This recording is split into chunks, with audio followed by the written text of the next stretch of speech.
इस वीडियो में हम लोग सोलेनॉइडल वेक्टर फील्ड्स को आइडेंटिफाई करेंगे।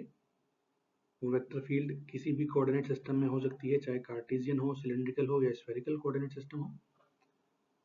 और हमें सोलेनॉइडल वेक्टर फील्ड्स के बारे में एक आइडेंटिटी पता है कि अगर वो वेक्टर फील्ड सोलेनॉइडल है तो उसका डाइवर्जेंस हमेशा 0 होता है। ठीक है, तो आइए शुरू करते हैं।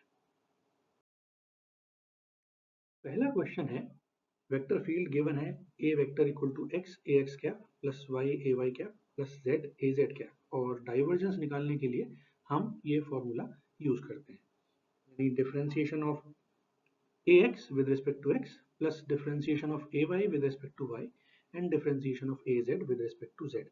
यहाँ पर मुझे पता है कि ए एक्स ए वाई और ए जेड की वैल्यूज क्या क्या हैं रिस्पेक्टिवली। एक्स ये ए एक्स की वैल्यू है, y जो है ये ए वाई की वैल्यू है, और z जो है ये ए जेड की वैल्यू है। तो अगर मैं इसको with respect to x differentiate करूं तो डेल बाई डेल x यहाँ आ जाएगा केवल x।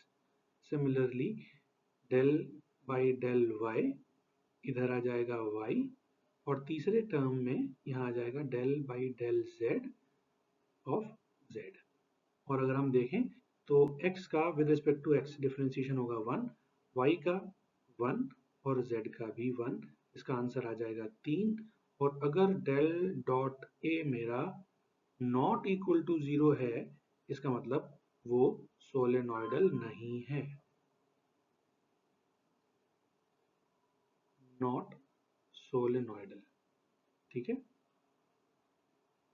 Next question. Cylindrical coordinate system में वेक्टर फील्ड A जिसकी वैल्यू है 2 rho cos phi a rho cap minus 4 rho sin phi a phi cap plus 3 a z cap. तो divergence अगर हम देखें तो सिलिंड्रिकल कोऑर्डिनेट सिस्टम में उसका एक्सप्रेशन होता है ये। यहाँ पर अगर हम थोड़ा सा सिंप्लीफाई करें तो हमें ये पता है a रो की वैल्यू कितनी है, a रो की वैल्यू है 2 rho cos phi। Similarly a phi की वैल्यू है माइनस का 4 रो sin phi, और a z की वैल्यू है 3। तो हम इसको सिंप्लीफाई कर सकते हैं 1 by rho del by del rho of rho into A rho कितना है 2 रो कॉस पाई। ठीक है, प्लस 1 बाई रो, और यहाँ आ जाएगा del by del phi of A phi, और ए फाई कितना है माइनस का 4 रो साइन पाई, और तीसरा टर्म जो है हमारा डेल बाई डेल जेड, और ये आ जाएगा 3 बिकॉज ए जेड की वैल्यू है 3। अगर हम इसको थोड़ा सा और सिंप्लीफाई कर लें तो 1 बाई रो तो ऐसे ही रहेगा, और del by del rho of rho 2 rho यानी 2 रो स्क्वायर का differentiation with respect to rho, ये हो जाएगा आपका 4 रो, और cos फाई तो कांस्टेंट है तो cos फाई ऐसे ही हम लिख लेंगे, प्लस का 1 by rho del phi of minus का 4 रो साइन फाई।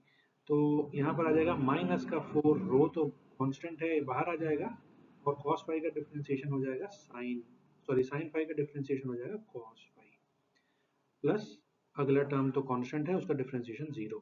तो रो से रो कैंसिल आउट कर लो, यहाँ भी रो से रो कैंसिल आउट कर लो, ये बचेगा 4 cos फाई, ये बचेगा माइनस का 4 cos फाई, और आगे तो 0 है, इन दोनों का समेशन 0 आ जाएगा, और डेल डॉट ए ये हो गया मेरा 0। इसका मतलब फील्ड हो गई मेरी सोलेनॉइडल फील्ड। ठीक है, नेक्स्ट क्वेश्चन में हमारी वेक्टर फील्ड गिवन है स्फेरिकल कोऑर्डिनेट सिस्टम में जिसकी वैल्यू है A vector equal to sine theta A R cap plus R sine theta A phi cap. यहाँ पर थीटा का कोई कंपोनेंट गिवन नहीं है, तो डाइवर्जेंस हमारा स्फेरिकल कोऑर्डिनेट सिस्टम में एक्सप्रेशन जो होता है वो होता है ये। अगर हम इसको सॉल्व करें तो यहाँ देखें तो 1 over r square del by del r, और यहाँ आ जाएगा आर स्क्वायर, और ए आर की वैल्यू कितनी है, ए आर की वैल्यू है साइन थीटा, तो यहाँ आ जाएगा sine theta plus 1 over r sine theta. ठीक है, और del by del theta, A theta की वैल्यू है 0, साइन थीटा आप लिख लो तो 0 into sine theta that will be 0। तो हमें इस एक्सप्रेशन को सॉल्व करने की जरूरत ही नहीं है। Next is 1 over r sine theta and del over del phi of A phi. A phi की वैल्यू कितनी है? R sine theta. इसको हम सिंप्लीफाई कर लेते हैं, तो आर स्क्वायर का डिफरेंशिएशन हो जाएगा 2r sine theta as it is constant रहेगा, डिवाइड बाई आर, हमारा आर स्क्वायर नीचे है ही, प्लस ये वाली टर्म हो जाएगी zero because differentiation of zero is zero, plus 1 over r sine theta. लेकिन यहाँ पर आप ध्यान से देखो फाई का कोई कॉम्पोनेंट नहीं है, तो फाई के रिस्पेक्ट में डिफरेंशिएशन करेंगे आर साइन थीटा को तो आ जाएगा जीरो, और जीरो की मल्टीप्लाई अगर हम 1 बाई आर साइन थीटा से करेंगे तो ये आ जाएगा जीरो।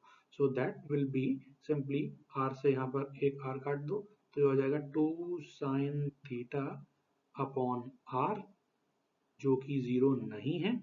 ठीक है, इसका मतलब वेक्टर फील्ड हमारी क्या है? सोलेनोइडल नहीं है। ठीक है, आई होप आपको ये तीनों क्वेश्चंस समझ में आ गए। Thank you.